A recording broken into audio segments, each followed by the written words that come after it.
باقی بماند. تأثیر فرهنگ بیگانه و راه‌های پیشگیری آن از نظر شخصی شما چگونه است؟ ببینید ما وقتی که ارزش‌های ملی میگیم و هویت ملی میگن، یعنی طوری که قبلا ما اشاره کردیم، یعنی ما باید اصلا در مکتب از باغچه اصلا شروع کنیم. راه‌ها البته گوناگونند. وقتی که میگوییم که کتابخوانی، ولی راه‌های آن رو پیدا کردن که باید کتابخوان یعنی هوسمند باید باشد، یعنی یک شکلی باید باشد که راهی بیشتر و خوبتر و نقصتر خوندن همون کتاب رو وای کند، یعنی پیدا کرده توانند. چی رو من در نظر دارم؟ وقتی که از فروغ صبحی دانایی طوری قبلا گفتیم، فروغ صبحی دانایی یکی از راههایی بود که ببینید اینقدر جوان‌ها توجه کردن، یعنی کتابخوان شدن. ببینید که هر نفری که وقتی که میفهمد که فلان نفر اینقدر خونده کتاب خونده است، پس امکان دارد که انسان چون کتابخوان را خواند، یعنی چقدر کتاب خواند.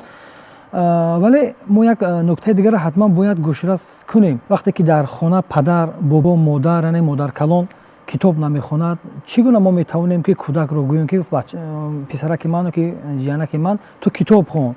یعنی من فکر من این است که نخست باید پدر کتاب خوانند در خانه. از کتاب‌هایی که مثلا ادبیات بدیهی که چندین نمود کتاب‌های درسی هستند که با خواندن آن انسان میتواند که یعنی ذهن خود رو تقویت ببخشد.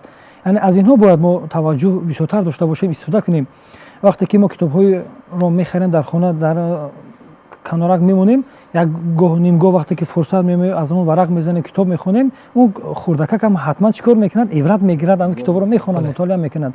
ولی با این هم ما قناعت کردن نمیتوانیم. شبکه‌های اجتماعی میتواند که صدی را مانع کاری ما شود. یعنی به این راه اینه که ما توجه خود رو داشته باشیم که یعنی کودک وقتی که اینترنت وارد اینترنت جهان اینترنت میشود، او چی رو میخواند، چی رو مطالعه میکند، با کی سر و کار دارد، کدام شبکه‌ها میدروید از فرهنگ بیگانه استفاده میکنند. یعنی با این راستا ما میتوانیم که حداقل مانع کار شویم که به فرهنگ بیگانه یعنی رو نوران توجه به فرهنگ ملی، ارزش‌های ملی، از ارزش‌های ملی صحبت کنیم. یعنی گوییم که فلان کارو گذشتگان ما میکردن، چنین مینشستن، چنین میخستن، چنین تعامل برخورد داشتن.